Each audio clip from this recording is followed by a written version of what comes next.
हम जब पढ़ाई करते थे तो हमको मतलब हमारे पास उतना फाइनेंशियली हम ठीक नहीं थे, तो हमारे गार्जियन रिलेटिव सबका यही था कि इसको मैट्रिक उट्रिक इंटर करा के आप वहीं भेज देते हैं। हमको वेल्डिंग सिखाए लोग, वेल्डिंग वगैरह एक्स्ट्रा टाइम में हमको वेल्डिंग, आज भी हमारे क्लास का आधा बेंच हम खुद बनाए हैं वेल्डिंग कर करके। और कुछ बच्चों को एंटरटेन करने के चक्कर में कुछ ज्यादा एंटरटेन कर देते हैं, तो उन लोगों को क्या जवाब देना चाहते हैं? उन लोगों को हम यही जवाब देना चाहते हैं कि दही में कोई ऊपर से चीनी दे रहा है तो खाली चीनी उठा के खाएंगे तो लगेगा ना कि खाली चीनी के, उसको मिला के खाइए।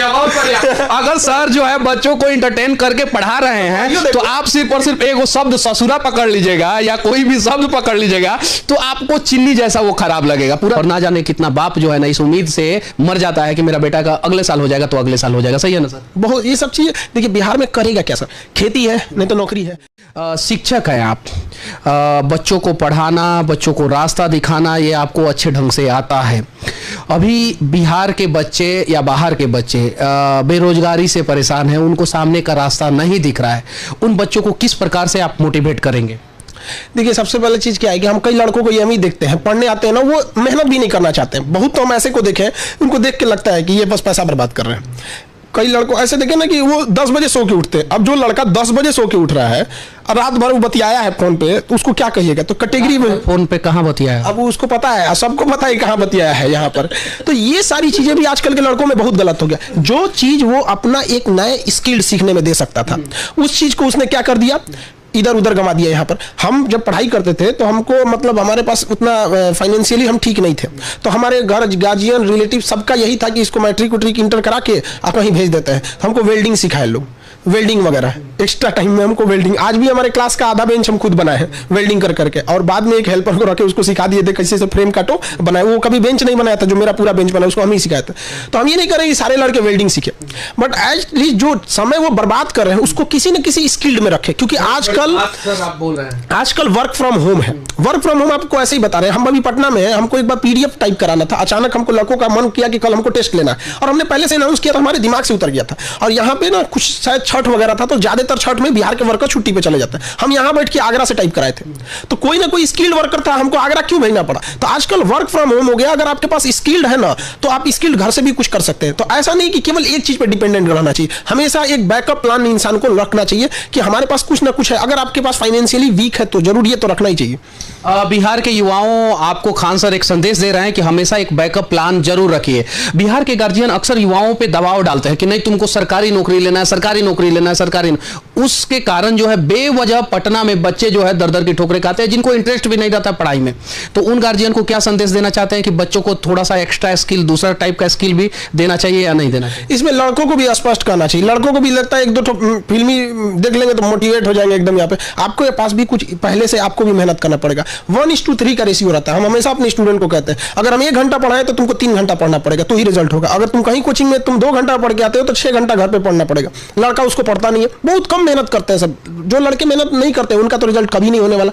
लेकिन गार्जियन से भी ये कहेंगे आप उसका मतलब देखिए कि उसका फील्ड किधर है, किधर वो इंटरेस्ट ले रहा है जाने के लिए। बहुत बार ऐसे लड़के आते हैं जिनका इंटरेस्ट नहीं रहता है। एक बार तो मेरे पास पिछला एनडीए का जो एग्जाम हुआ, अभी रिजल्ट आया, जिस दिन इसका पेपर लीक हुआ उस दिन रिजल्ट आया।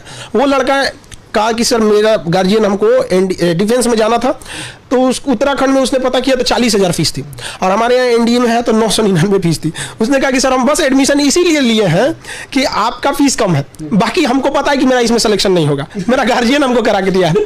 और हम ताज्जुब कर रहे हैं यार ये कैसा लड़का है, ये खुलेआम कह रहा है कि हमको पता हमको इंटरेस्ट नहीं है। और ताज्जुब कब हुआ पता है? उसका रिजल्ट हो गया, कल आया था रिजल्ट हो गया। हाँ रिजल्ट हो गया उसका। एयरफोर्स उसका विंग्स वो भरा एयरफोर्स का। अगर उसका इंटरव्यू हो गया तो फिर सीधे फ्लाइंग ऑफिसर बनेगा, पायलट।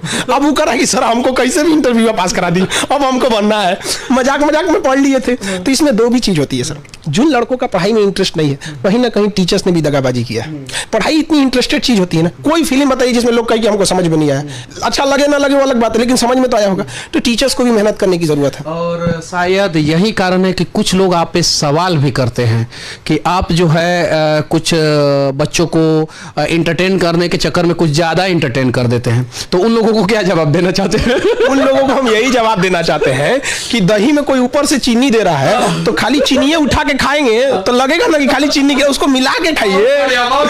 अगर सर जो है बच्चों को एंटरटेन करके पढ़ा रहे हैं तो आप सिर्फ और सिर्फ एक शब्द ससुरा पकड़ लीजिएगा या कोई भी शब्द पकड़ लीजिएगा तो आपको चीनी जैसा वो खराब लगेगा। पूरा दही में मिला के खाइए। बहुत अच्छा वहाँ पे बहुत अच्छा दही में लगेगा, यहाँ पे पता चला दही नीचे छोड़ दी, केवल इंटरटेनमेंट देख रहे हैं। एक साइंस दही खाएंगे तो भी खट्टा, तो कहेंगे तो खट्टा लग गया। हमारा मानना है कि 40 मिनट तक लड़कों को आप कंटिन्यू रखिएगा, तो 40 मिनट के क्लास को कंटिन्यू करने के लिए उसके लिए एक बूस्टअप चाहिए। आपको पता है सेना जब ड्यूटी करती है, कोई लड़ाई नहीं होगा, फिर भी सेना में कभी कुश्ती कराया जाएगा, कभी वार प्रैक्टिस होगा, कभी गेम कराया जाएगा, कभी कुछ। क्यों इंटरटेनमेंट? आपको चेंज होना चाहिए, उसको लगना नहीं चाहिए कि पढ़ाई कर रहे हैं। लग गया तो दिक्कत हो जाएगा, बहुत दिक्कत हो जाएगा यहाँ पे। तो उसको एकदम हंसी मजाक में पढ़ लेना चाहिए। और ये बात वही कहेंगे जो हमारे स्टूडेंट नहीं है।